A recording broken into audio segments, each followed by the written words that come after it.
Era Abrem de edad de 99 años, cuando le apareció Jehová y le dijo: Yo soy el Dios Todopoderoso, anda delante de mí y sé perfecto. Y pondré mi pacto entre mí y ti, y te multiplicaré en gran manera. Libro de Génesis 17, 1. En vano pretenden los hombres ser consagrados a Dios antes de ser llamados por el Espíritu de Dios, pues tienen que aprender todavía que ninguna fuerza de la naturaleza podría bastar para servir rectamente al Señor. Tienen que aprender el significado de: os es necesario nacer de nuevo, pues, ciertamente, mientras los hombres no sean introducidos en la vida espiritual por el llamamiento eficaz del Espíritu Santo, todas sus declaraciones acerca de servir a Dios podrían ser respondidas con las palabras de Josué: no podréis servir a Jehová. Hablo de consagración, pero no como algo inicial, ni siquiera como algo que va en segundo lugar, pues un hombre debe ser justificado por la fe que es en Cristo Jesús, o carecería de la gracia que es la raíz de toda santidad verdadera, pues la santificación brota de la fe en Jesucristo. Recuerden que la santidad es una flor, no una raíz. La santificación no salva, pero la salvación santifica. Un hombre no es salvado por su santidad, sino que se vuelve santo debido a que ya ha sido salvado. Siendo justificado por la fe, y teniendo paz con Dios, ya no camina más en pos de la carne, sino en pos del Espíritu, y en el poder de la bendición que ha recibido por gracia, se dedica al servicio de su Dios clemente. Noten, entonces, el debido orden de los beneficios celestiales. La consagración a Dios sigue al llamamiento y a la justificación. Al traer a sus mentes la historia de Abrem, permítanme recordarles que habían pasado 13 años desde el tiempo en que Dios había dicho que la fe de Abrem le fue contada por justicia, y esos 13 años, hasta donde podemos deducirlo de la Escritura, no estuvieron del todo tan llenos de valerosa fe y nobles actos, como habríamos podido esperar que estuvieran. Cuán cierta es aquella verdad que los mejores hombres no dejan de ser hombres, pues ese mismo individuo que había aceptado la promesa de Dios y no había titubeado ante ella debido a alguna incredulidad, en unos pocos meses posteriormente, o, tal vez, en unos cuantos días, fue presa de un ataque de incredulidad y por instigación de su esposa, adoptó medios injustificables para poder obtener el heredero prometido. Utilizó medios que tal vez no fueran tan depravados para él, como lo serían en personas de los tiempos modernos, pero que fueron sugeridos por un plan de acción incrédulo y erizado de maldad. Toma a Agar por esposa. No pudo dejar que Dios le diera la simiente prometida, no pudo dejar que Dios cumpliera su promesa en el momento por el elegido, sino que se justifica y se aparta del angosto sendero de la fe para lograr mediante métodos dudosos el fin que Dios mismo había prometido y había asumido cumplir. Cuán desprovisto de esplendor es visto Abrem cuando leemos de él: y atendió Abrem al ruego de Sarai. Ese asunto de Agar repercute en el más profundo descrédito del patriarca, y no refleja ningún honor en absoluto sobre él o sobre su fe. Miren las consecuencias de su incrédulo procedimiento. Pronto se presentó la amargura. Agar desprecia a su señora, la pobre sierva es afligida tan duramente que huye de la casa. Yo no podría decir cuánta crueldad real está contenida en la expresión la afligía, pero uno no puede menos que asombrarse de que un hombre como Abrem permitiera que alguien que había tenido una relación tal con él, fuera echada de su casa mientras se encontraba en una condición que requería de cuidados y de amabilidad. Nosotros admiramos la veracidad del Espíritu Santo porque le agradó registrar las fallas de los santos sin atenuarlas.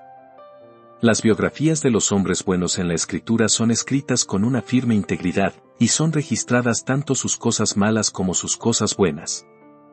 Estas fallas no están escritas para que podamos decir: Abraham hizo esto y aquello, por tanto, nosotros podemos hacerlo. No, hermanos, las vidas de estos buenos hombres son advertencias para nosotros a la par que ejemplos, y hemos de juzgarlos como deberíamos juzgarnos a nosotros mismos, por las leyes de lo bueno y de lo malo. Abrem hizo mal, tanto al tomar a Agar por esposa como al permitir que fuera usada indebidamente.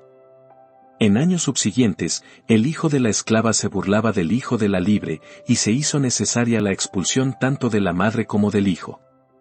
Hubo una profunda aflicción en el corazón de Abrem, una amargura indescriptible. La poligamia, aunque tolerada en el Antiguo Testamento, nunca fue aprobada, era soportada únicamente por la dureza de los corazones de los hombres. Es un mal, solo mal, y eso continuamente. En la relación familiar no puede abrirse una fuente más abundante y fructífera de aflicción para los hijos de los hombres que la falta de castidad en el vínculo del matrimonio hecho con una esposa, aunque se disfrace esa impureza con el nombre que se quiera.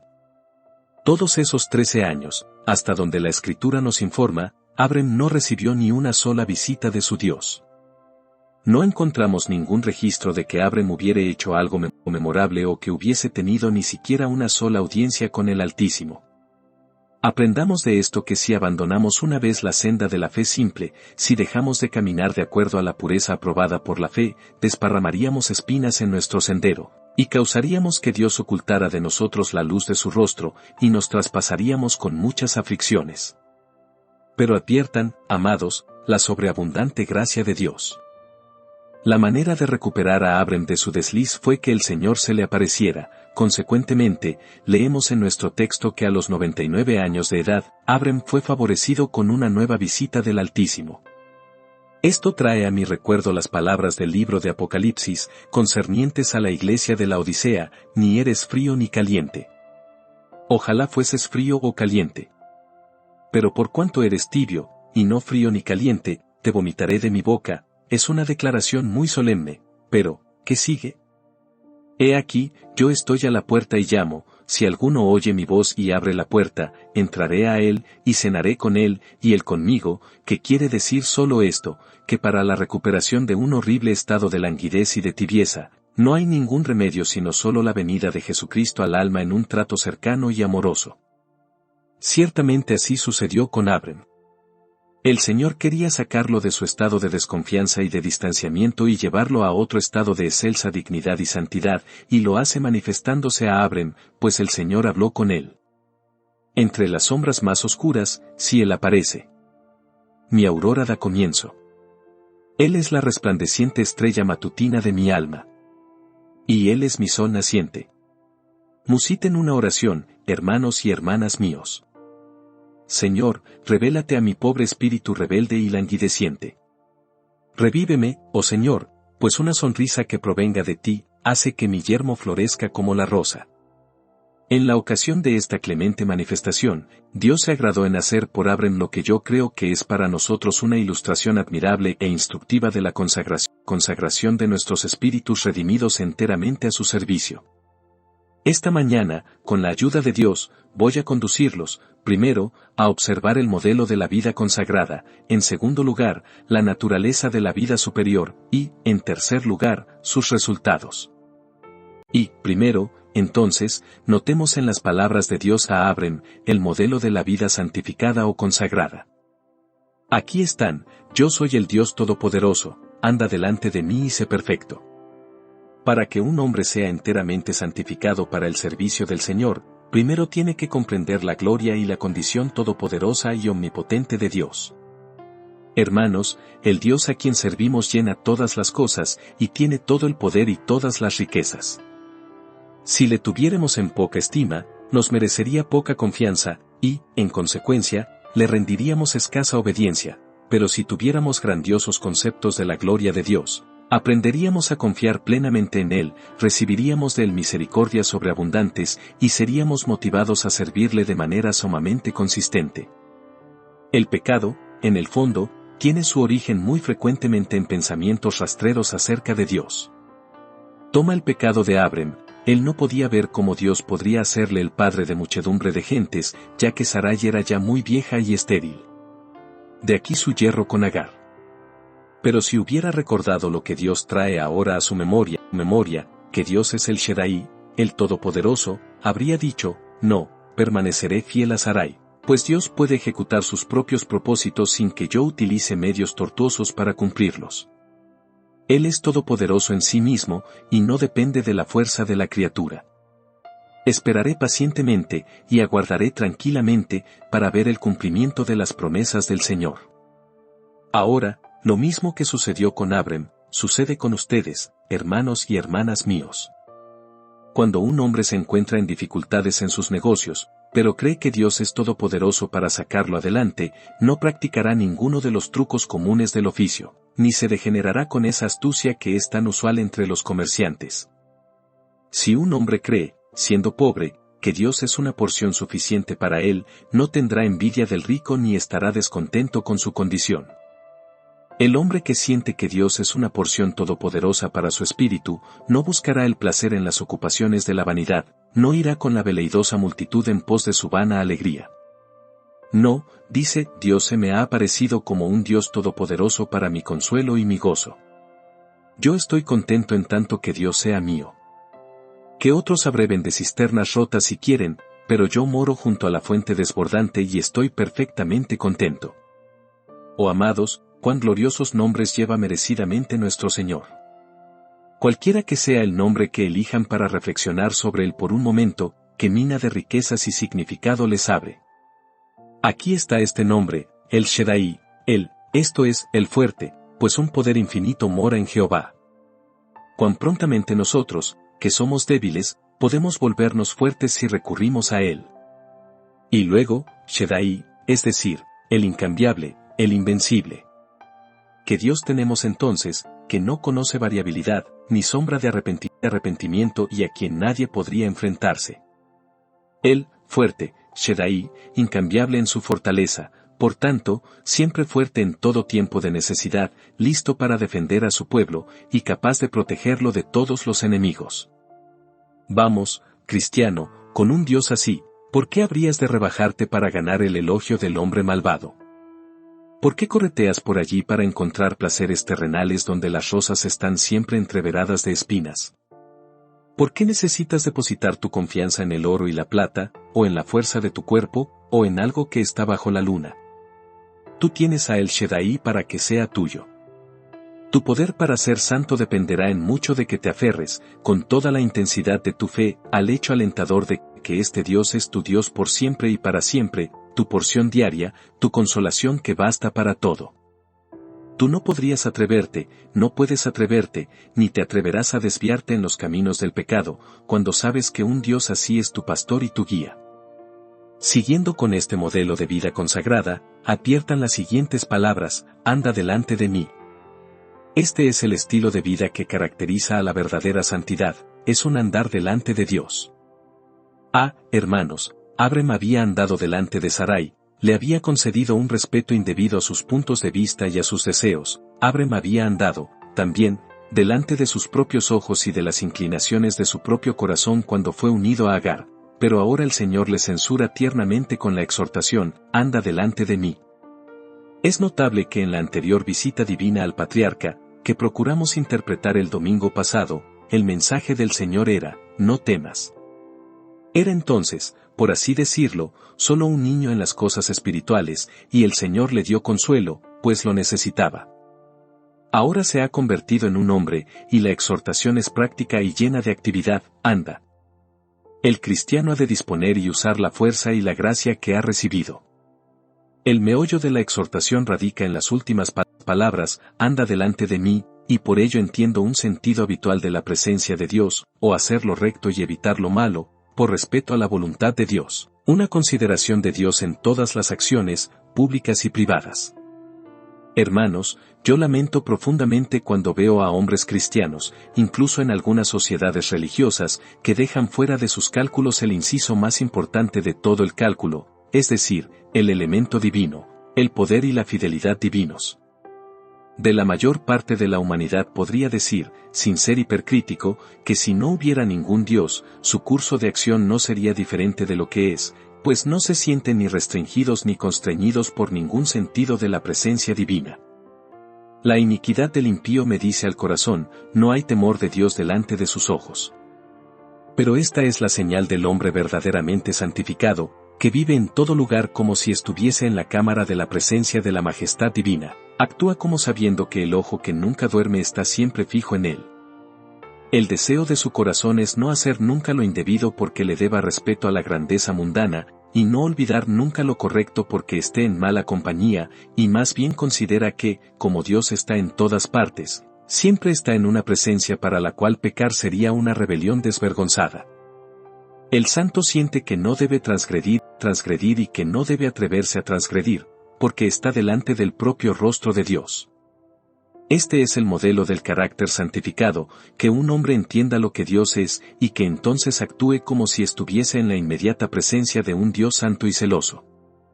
Las siguientes palabras son, y sé perfecto. Hermanos, ¿significa esto una perfección absoluta?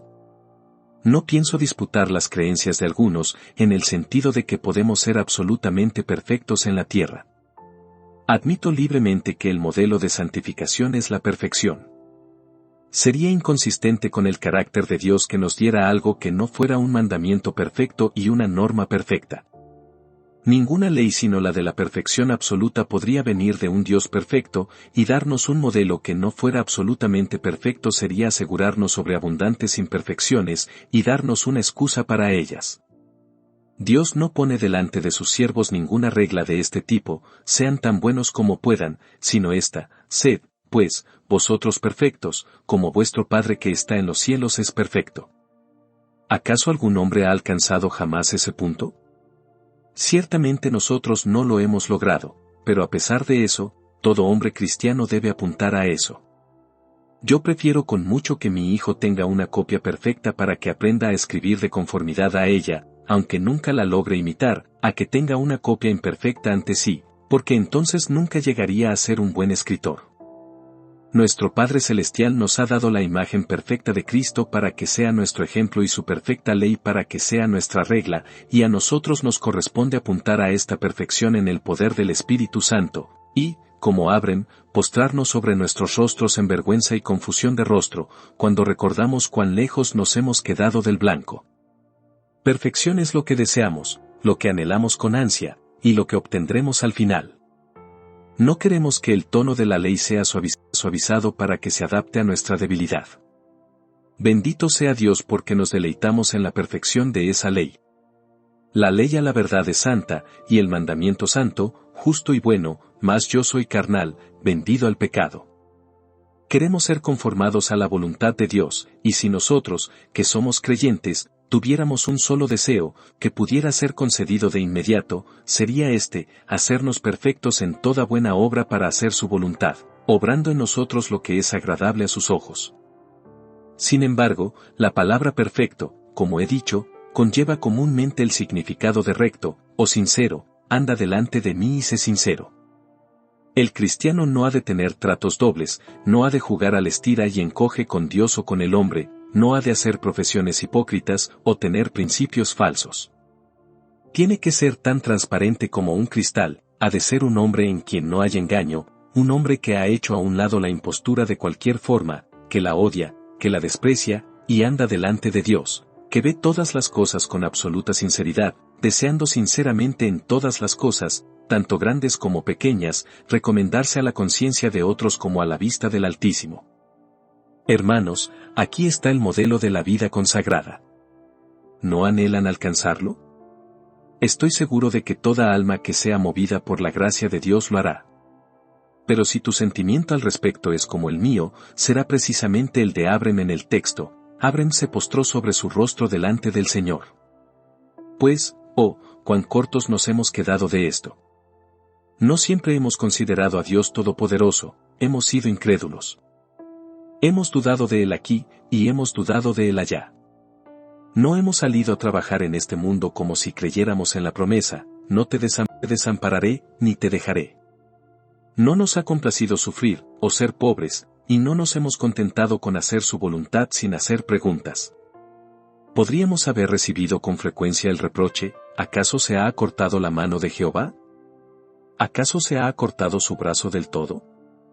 ¿Acaso se ha agravado su oído para oír? Hermanos, no siempre hemos andado delante del Señor. Si uno pudiera hablar por los demás, no siempre sentimos la presencia de Dios como un freno para nosotros. Hay tal vez palabras de ira en la mesa, hay maldad en el lugar de trabajo, hay negligencia, mundanalidad, soberbia, y no sé qué otros males que manchan la labor del día, y cuando regresamos en la noche, tenemos que confesar: me he descarriado como una oveja perdida, he olvidado la presencia de mi pastor. No siempre he hablado y actuado como si sintiera que tú estabas mirándome siempre. De esta manera ha sucedido que no hemos sido perfectos. Me siento a punto de reír, no la risa de Abrem, sino aquella que provoca el completo ridículo cuando oigo que la gente habla de ser absolutamente perfectos.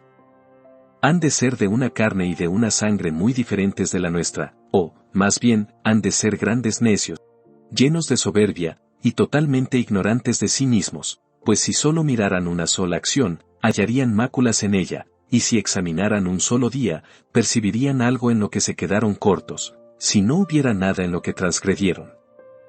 Ustedes ven su modelo, hermanos, estúdienlo en la vida de Cristo, y luego prosigan hacia ese modelo, con el celo del apóstol que dijo, no que lo haya alcanzado ya, ni que ya sea perfecto, sino que prosigo, por ver si logro hacer aquello para lo cual fui asido también por Cristo Jesús.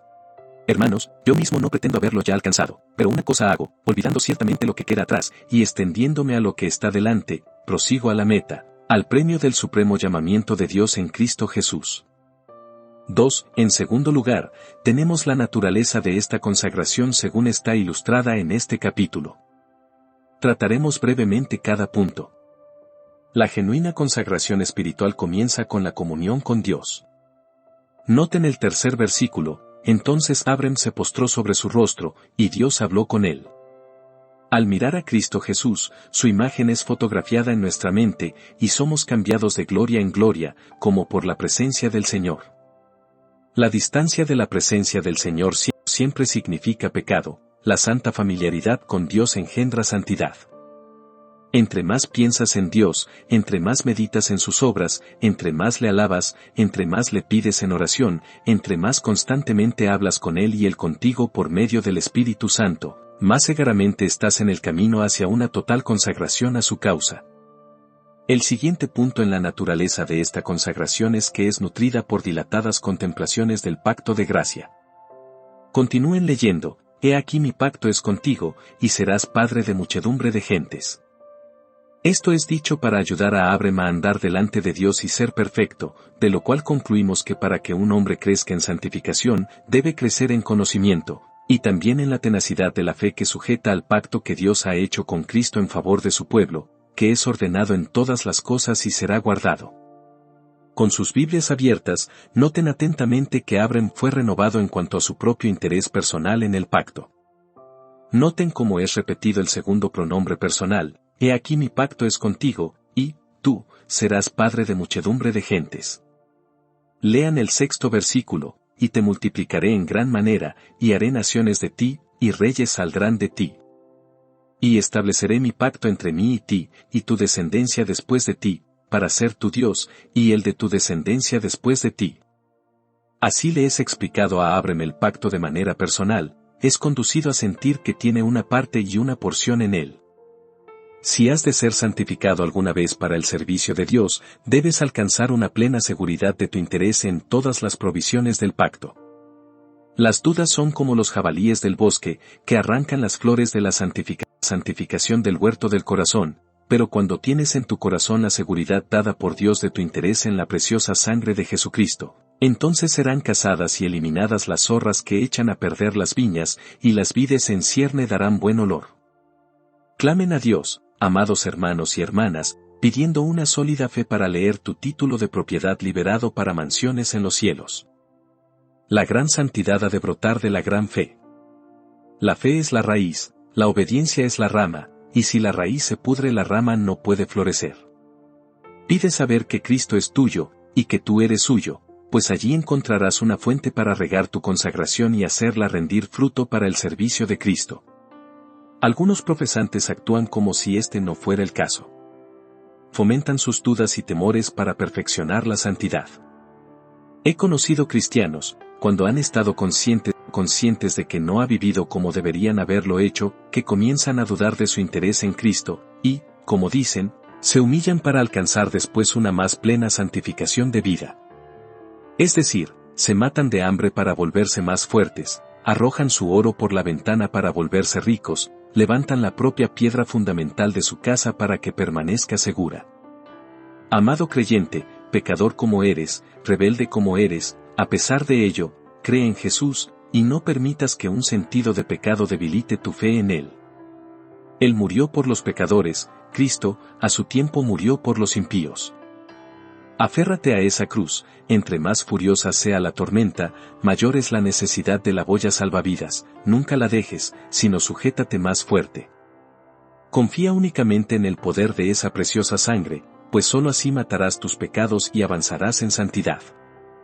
Si dijeras dentro de tu corazón, Jesús no puede salvar a alguien como yo soy, si tuviera señales y evidencias de ser el Hijo de Dios, podría entonces confiar en Jesús. Has arrojado lejos tu confianza que tiene una gran recompensa, has desechado tu escudo, y los dardos del tentador te herirán terriblemente. Aférrate a Jesús aun cuando haya alguna duda de que tengas un grano de gracia en tu corazón. Debes creer que murió por ti, no porque seas consagrado o santificado, sino que murió por ti como pecador, y que te salva como pecador. Nunca pierdas tu simple confianza en el crucificado, pues solo por la sangre del Cordero puedes vencer al pecado y ser hecho apto para la obra del Señor. Noten, al leer estas palabras, como es revelado peculiarmente a Abraham este pacto como una obra del poder divino. Noten el sentido del pasaje: yo pondré mi pacto entre mí y ti. Yo te multiplicaré en gran manera. Yo estableceré mi pacto. Yo te daré a ti. Yo seré tu Dios, etc. Oh, esos gloriosos yo haré y se hará. Hermanos, no pueden servir al Señor con un corazón perfecto mientras su fe no sujete primero el divino haré y será. Si mi salvación descansa en este pobre brazo enclenque, en mis resoluciones, en mi integridad y en mi fidelidad, habría naufragado para siempre, pero si mi salvación eterna descansa en el gran brazo que sostiene el universo, si la seguridad de mi alma está enteramente en esa mano que hace girar a las estrellas, entonces, bendito sea su nombre porque está segura y bien, y ahora, por amor a un Salvador así, le serviré con todo mi corazón. Gastaré lo mío y aún yo mismo me gastaré del todo por amor de aquel que ha asumido hacer todo esto por mí misericordiosamente. Noten esto, hermanos, entiéndanlo muy bien, y pidan que la obra divina sea hecha manifiesta para sus almas, pues eso les ayudará a ser consagrados a Dios. Además, Abraham tuvo una perspectiva del pacto en su perpetuidad. No recuerdo que la palabra perpetuo haya sido usada en referencia a ese pacto, pero en este capítulo la vemos repetida una y otra vez. Y estableceré mi pacto, por pacto perpetuo.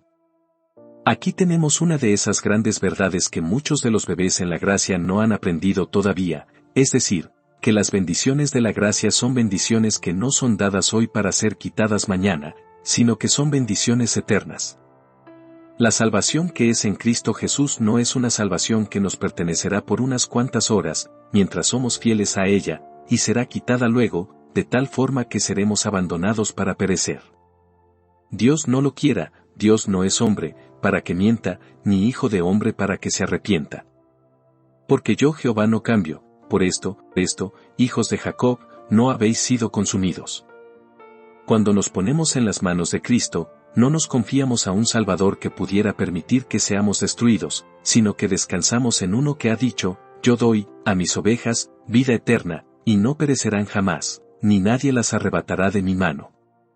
En vez de que la doctrina de la seguridad de los santos conduzca a la negligencia de vida, descubrirán que, por el contrario, allí donde es plenamente bien recibida en el corazón por el poder del Espíritu Santo, engendra tal santa confianza en Dios, tal gratitud ardiente hacia Él, que es uno de los mejores incentivos para la consagración. Atesoren estos pensamientos, amados hermanos, y si quieren crecer en gracia y en conformidad a Cristo, esfuércense por percibir su interés personal en el pacto, el divino poder que garantiza su cumplimiento, y la perpetuidad de su carácter. Al considerar la naturaleza de esta consagración, quisiera observar a continuación que aquellos que son consagrados a Dios son considerados como hombres nuevos. La nueva humanidad es indicada por el cambio de nombre, él ya no es llamado más Abraham, sino Abraham, y su esposa ya no es más Sarai, sino Sara. Ustedes, amados, son nuevas criaturas en Cristo Jesús.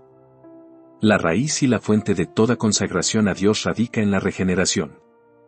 Somos renacidos, una simiente nueva e incorruptible es colocada dentro de nosotros que vive y permanece para siempre. El nombre de Cristo es nombrado en nosotros, ya no somos llamados más pecadores e injustos, sino que nos convertimos en hijos de Dios por la fe que es en Cristo Jesús. Noten adicionalmente que la naturaleza de esta consagración le fue expuesta a Abraham por el rito de la circuncisión. No sería adecuado ni decoroso del todo que entremos en algún detalle en relación a ese misterioso rito, pero baste decir que el rito de la circuncisión significaba quitar la inmundicia de la carne. Tenemos la propia interpretación de Pablo de la circuncisión en los versículos que acabamos de leer ahora en la epístola a los Colosenses. La circuncisión indicaba a la simiente de Abraham que había una corrupción de la carne en el hombre que debía ser quitada para siempre, o el hombre permanecería impuro, y fuera del pacto con Dios. Ahora, amados, para nuestra santificación para Cristo, tiene que haber una renuncia, un doloroso abandono de cosas tan queridas para nosotros como el ojo derecho y la mano izquierda. Tiene que haber una negación de la carne con sus afectos y concupiscencias. Debemos mortificar nuestros miembros. Tiene que haber abnegación si hemos de entrar en el servicio de Dios. El Espíritu Santo debe dictar sentencia y arrancar las pasiones y tendencias de la humanidad corrupta. Mucho de lo que naturaleza quisiera fomentar debe perecer, pero ha de perecer porque la gracia lo aborrece. Noten, con relación a la circuncisión, que fue ordenada perentoriamente para que fuera practicada en cada varón del linaje de Abraham, y si no se cumpliera, tenían que ser cortados de su pueblo. Así que, la renuncia al pecado, la renuncia del cuerpo a la inmundicia de la carne es necesaria para todo creyente. Sin santidad nadie verá al Señor. Aún el bebé en Cristo está obligado a ver la muerte escrita en el cuerpo de la inmundicia de la carne igual que un hombre que, a semejanza de Abraham, ha alcanzado años avanzados y ha llegado a la madurez en las cosas espirituales. No hay distinción aquí entre el uno y el otro. Sin santidad nadie verá al Señor, y donde una supuesta gracia no erradica de nosotros un amor al pecado, no es la gracia de Dios en absoluto, sino el presuntuoso engreimiento de nuestras propias naturalezas vanas. Se dice con frecuencia que la ordenanza del bautismo es análoga a la ordenanza de la circuncisión. No voy a debatir ese punto, aunque la expresión pueda ser cuestionada. Pero suponiendo que lo fuera, permítanme instar a cada creyente aquí presente que se asegure de que en su propia alma comprenda el significado espiritual, tanto de la circuncisión como del bautismo, y que luego considere los ritos externos, pues la cosa significada es muchísimo más importante que el signo. El bautismo explica mucho más que la circuncisión. La circuncisión consiste en quitar la inmundicia de la carne, pero el bautismo es el entierro de la carne por completo. El bautismo no dice, aquí hay algo que ha de ser quitado, sino que todo está muerto, y debe ser enterrado con Cristo en su sepulcro, y el hombre debe levantarse de nuevo con Cristo. El bautismo nos enseña que por la muerte pasamos a una nueva vida. Como el arca de Noé, pasando a través de la muerte del viejo mundo, emergió a un mundo nuevo, de la misma manera, por una figura semejante, el bautismo expone nuestra salvación por la resurrección de Cristo, un bautismo del cual dice Pedro que es, no quitando las inmundicias de la carne, sino como la aspiración de una buena conciencia hacia Dios. En el bautismo, un hombre manifiesta, a sí mismo y a otros, que ha entrado por la muerte en vida nueva, de acuerdo con las palabras del Espíritu Santo, sepultados con él en el bautismo, en el cual fuisteis también resucitados con él, mediante la fe en el poder de Dios que le levantó de los muertos. El punto más valioso es el significado espiritual, y en ello, experimentamos en qué consiste morir al mundo, morir y ser enterrados con Cristo, y luego ser resucitados con él. Aún así, hermanos, a Abraham no le fue permitido decir, si puedo captar el sentido espiritual, puedo prescindir del rito externo. Él podría haber objetado ese rito basándose en 1000 argumentos mucho más vigorosos que cualquiera de los argumentos que han blandido los que dudan en contra del bautismo, sino que primero aceptó el bautismo, así como su objetivo, y de inmediato fue circuncidado, y así les exhorto, hombres y mujeres, que sean obedientes al precepto sobre el bautismo, y que estén atentos a la verdad que significa. Si ustedes, en verdad, han sido enterrados con Cristo, y resucitados con Él, no desprecien el signo externo e instructivo por medio del cual esto es expuesto. Bien, dirá alguien, surge una dificultad en cuanto a tus consideraciones, pues un argumento es tomado con frecuencia de este capítulo, que, puesto que Abraham debe circuncidar a toda su simiente, nosotros hemos de bautizar a todos nuestros hijos. Ahora, observen el tipo e interprétenlo no de acuerdo al prejuicio, sino de acuerdo a la Escritura. En el tipo, los de la simiente de Abraham son circuncidados, ustedes infieren que todos los que están tipificados por la simiente de Abraham han de ser bautizados, y no objeto esa conclusión, pero les pregunto, ¿quiénes son la verdadera simiente de Abraham? Pablo responde en Romanos 9, 8, no los que son hijos según la carne son los hijos de Dios, sino que los que son hijos según la promesa son contados como descendientes. Todos los que creen en el Señor Jesucristo, sean judíos o gentiles, son simiente de Abraham. Ya sea que tengan 8 días en la gracia, o más o menos, cada uno de la simiente de Abraham tiene un derecho al bautismo. Pero yo niego que los que no han sido regenerados, sean niños o adultos, sean de la simiente espiritual de Abraham. Nosotros confiamos que el Señor llamará a muchos de ellos por su gracia, pero todavía son hijos de ira, lo mismo que los demás. En el momento en que el Espíritu de Dios siembra la buena semilla en sus corazones, son la simiente creyente de Abraham, pero no lo son mientras vivan en la impiedad y en la incredulidad, o sean todavía incapaces de fe o de arrepentimiento. La persona que corresponde al tipo de la simiente de Abraham es, por la confesión de todos, el creyente, y el creyente, viendo que es enterrado con Cristo espiritualmente, debe profesar ese hecho, por medio de su bautismo público en agua, de acuerdo al propio precepto y ejemplo del Salvador. Porque, dijo Cristo, así conviene que cumplamos toda justicia, conforme se adentraba en el río Jordán. ¿Fue rociado Jesús en el Jordán?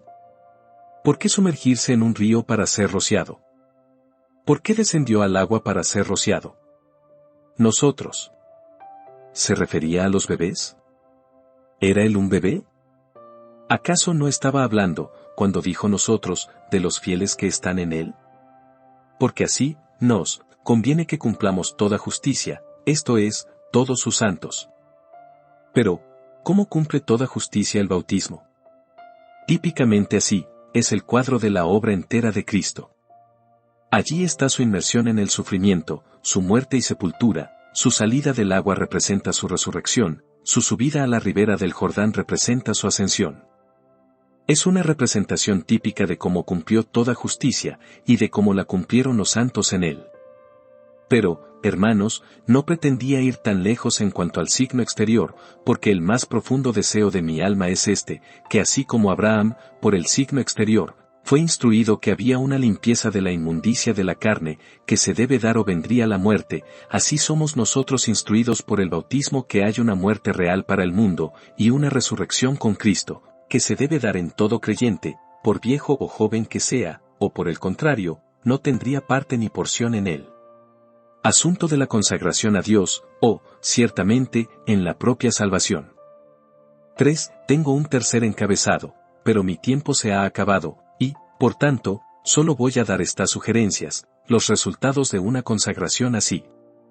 Inmediatamente después de que Dios le apareció a Abraham, su consagración fue manifiesta, primero, en su oración por su familia. Ojalá Ismael viva delante de ti. Hombres de Dios, si ustedes pertenecen realmente al Señor y sienten que son suyos, comiencen ahora a interceder por todos los que les pertenecen. Nunca permanezcan satisfechos a menos que sean salvados también, y si tienen un hijo, un Ismael, en relación a quien sienten muchos temores y mucha ansiedad, como ustedes mismos son salvos, nunca cesen de proferir ese clamor, ojalá Ismael viva delante de ti. El siguiente resultado de la consagración de Abraham fue que se volvió muy hospitalario para con sus semejantes. Miren el siguiente capítulo. Se sienta a la puerta de su tienda, y se le aproximan 3 hombres. El cristiano es el mejor siervo de la humanidad en un sentido espiritual.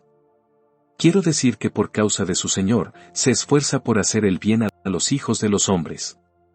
De todos los hombres, Él es el primero en alimentar a los hambrientos y vestir a los desnudos, y en lo que a Él respecta, hace bien a todos los hombres, y mayormente a los de la familia de la fe.